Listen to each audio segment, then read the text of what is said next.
السلام علیکم، welcome to our channel law and justice, اور میں ہوں آپ کا میزبان ایڈوکیٹ میاں محمد فہد طارق۔ تو آج ہم اپنے دیکھنے والوں کے پاس جس ٹاپک کے ساتھ آئے ہیں وہ بہت ہی اہم ایشو ہے۔ وہ ہے کہ راضی نامہ کس طرح تحریر کرنا چاہیے، اس میں کن کن نکات پر غور کرنا چاہیے اور کن کو لکھنا چاہیے تاکہ آپ کو کل کو کوئی ایشو نہ ہو۔ ٹھیک ہے، تو ویڈیو کی طرف جانے سے پہلے میرے اپنے تمام ویور سے گزارش ہے کہ ہمارے چینل کو زیادہ سے زیادہ شیئر کریں، ہمارے سبسکرائب کریں، ہماری ویڈیوز کو لائک کریں۔ تو آج ہم بات کریں گے راضی نامہ۔ راضی نامہ ہوتا کیا ہے؟ پہلے راضی نامہ یہ ہوتا ہے کہ لیٹس سپوز دو پارٹیز کا کوئی بھی ڈسپیوٹ ہے جس میں ایک مدعی ہے اور دوسرا ملزم ہے، تو جو مدعی اور ملزم کے درمیان جو سیٹلمنٹ ہوتی ہے اس کے بعد ایک سٹامپ پیپر لکھا جاتا ہے، تحریر اسے کر دیا جاتا ہے۔ ویسے سٹامپ پیپر کمپلسری نہیں ہے، لیکن صرف اس کو یاد دہانی کے لیے اور اسے مزید پختہ کرنے کے لیے ایک سٹامپ پیپر لکھ لیا جاتا ہے کہ جی ہم نے ان شرائط پر ان کے ساتھ راضی نامہ کر لیا ہے۔ اب اس کے اوپر کن کن نکات کا ہونا ضروری ہے، کیونکہ مجھے مختلف لوگوں نے رابطہ کیا جو ایسے کیسز کا سامنا کر چکے ہیں جن میں انہوں نے راضی نامہ کر لیا پارٹی کے ساتھ، بعد میں وہ اپنے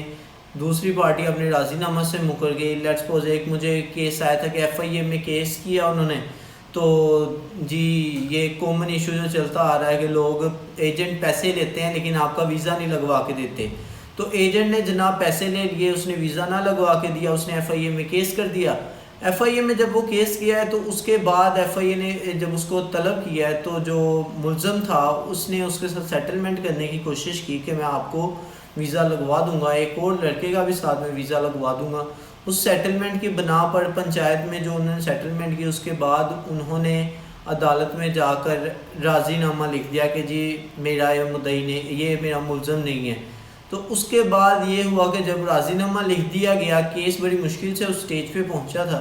تو اس کے بعد اس بندے نے جن شرائط پر یہ راضی ہوئے تھے اس سے وہ منحرف ہو گیا، مکر گیا اپنی باتوں سے، اور اس نے ویزا نہ لگوا کے دیا۔ ایشو اس میں پھر یہ ہو گیا کہ انہوں نے ایک اچھا راضی نامہ تحریر نہ کیا تھا۔ پھر ایک اور کیس تھا جس کے اندر پارٹی نے آپس میں راضی نامہ کیا، لیکن وہ راضی نامہ تھانے میں بیٹھ کر کیا، اس کو کورٹ میں اس کی پرسو نہ کی۔ ٹھیک ہے، اس کی پرسو نہ کی، جس کی وجہ سے کورٹ تک وہ پہنچا نہ، کیس کورٹ میں چلتا رہا، اور بعد میں اس بندے کا جو ایف آئی آر تھی اس کے اوپر چلتی ہے، جب اس نے بعد میں پتہ کروایا تو اس میں وہ مفرور تھا۔ ٹھیک ہے، اشتہاری اس کو قرار دے دیا گیا۔ تو کیا وجوہات تھی؟ سب سے پہلی چیز اس میں یہ آ جاتی ہے کہ راضی، اگر آپ مثال کے طور پر مدعی کی طرف سے ہیں، آپ مدعی ہیں کسی مقدمے میں اور آپ راضی نامہ کرتے ہیں، تو آپ نے اس کے اوپر وہ تمام شرائط لکھ دینی ہے۔ اگر کوئی جرم سرزد ہوا تھا، جیسے اس نے آپ کو کوئی ہرٹ کیا ہے، کوئی آپ کا بازو توڑ دیا ہے یا کوئی بھی واٹس ایور، تو اس کے بعد آپ نے جو راضی نامہ کیا وہ جن جن شرائط پر کیا اسے بالکل واضح لکھنا ہے۔ اس کے بعد عدالت میں زیادہ تر ایشو ضمانت کی حد تک ہوتے ہیں، آپ نے ضمانت میں کہنا ہے کہ جی ہمارا اس کے ساتھ راضی نامہ ہو چکا ہے، تو ہمیں اگر اس کی ضمانت لے لی جائے تو کوئی مسئلہ نہیں ہے۔ ٹھیک ہے، آپ نے کورٹ پر کام چھوڑ دیا، لیکن آپ نے یہ نہیں لکھنا کہ جی ہمارا یہ ملزم نہیں ہے، ہم اسے پہچانتے نہیں۔ ممکن ہے وہ آپ کو، کیونکہ اکثر راضی ناموں میں یہی ہوتا ہے کہ سیٹلمنٹ اماؤنٹ دی جاتی ہے کہ جی آپ 2 لاکھ، جتنے میں بھی ان کی ایک سیٹلمنٹ ہوتی ہے، تو وہ اماؤنٹ لے کے وہ کہتے ہیں کہ جی ہمارا ملزم نہیں ہے۔ تو لیکن اگر آپ اس طرح لکھیں گے، اس طرح، ایک تو آپ کا راضی نامہ بھی سیکیور ہو جائے گا۔ لیٹس سپوز کل کو وہ شخص آپ کو دوبارہ کسی اور طریقہ سے تنگ کرنا چاہتا ہے، تو پھر بھی آپ اس کو، آپ کے پاس ایک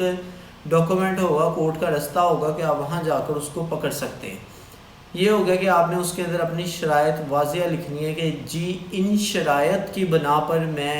میرا اس شخص کے ساتھ راضی نامہ ہوا ہے۔ اگر یہ شخص کل کلاں کو ان پر پورا نہیں اترتا تو میرے پاس یہ حق ابھی بھی محفوظ ہے کہ میں اپنے کیس کی پیروی کر سکتا ہوں۔ یہ ہو گئے راضی نامہ کے جو مین انگریڈینٹس ہو گئے۔ اب جیسا کہ میں نے آپ کو ایک پہلے کیس بھی بتایا کہ جی انہوں نے تھانے میں تو راضی نامہ کر لیا، اس کی پرسو نہ کر سکے، اسے کورٹ تک ڈیلیور نہ کر سکے، تو جس کی وجہ سے وہ سارا جو مسئلہ تھا وہ دوبارہ سے کریٹ ہو گیا۔ اس کا طریقہ کار یہ ہے کہ اگر کہیں بھی کریں تو آپ نے کورٹ میں جو آپ کی نیکسٹ پروسیڈنگ پیشی ہے اس پر آپ نے جانا ہے، اس پر آپ نے جا کر ان سے راضی نامہ کورٹ کے اندر پیش کرنا ہے کہ جی یہ ہمارا ان شرائط پر راضی نامہ ہوا ہے، تو تاکہ وہ کورٹ کا ڈاکومنٹ بن جائے۔ اور اگر آپ ملزم کی طرف سے ہیں تو آپ نے ایک لازماً ایک راضی نامہ کے طور پر کوئی اماؤنٹ پے کی ہوگی، کوئی بھی کمپنسیشن دی ہوگی، تو آپ نے جو کمپنسیشن دیا ہے تو اس میں بھی بہتر یہی ہے کہ اگر لیٹ سپوز آپ کا راضی نامہ پنچایت میں ہوا ہے، پنچایت نے بیٹھ کر آپ کی سیٹلمنٹ کرا دی ہے، پنچایت کہتی جی آپ 5 لاکھ دے دیں تو یہ کیس اپنا واپس لے لیں گے۔ اب آپ نے ادھر تو 5 لاکھ دے دیا، لیکن آپ نے اس کو کورٹ میں رجسٹرڈ نہ کروایا کہ ہمارا اس سے راضی نامہ ہو چکا ہے، تو آپ کا یہ فرض ہے یا آپ کی ڈیوٹی ہے کہ آپ پھر مدعی کو کورٹ لے کر جائیں، اسے بتائیں جو کیس چل رہا تھا اس میں وہ آ کر اپنا بیان قلم بند کروائے، جس کے بعد آپ کا راضی نامہ ایک بہتر وے سے کمپلیٹ ہو جائے گا اور آپ کا کیس کلوز ہو جائے گا۔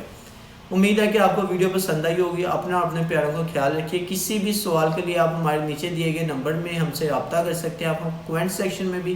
ہم سے رابطہ کر سکتے ہیں۔ اپنا اور اپنے پیاروں کا خیال رکھیے۔ شکریہ، اللہ حافظ۔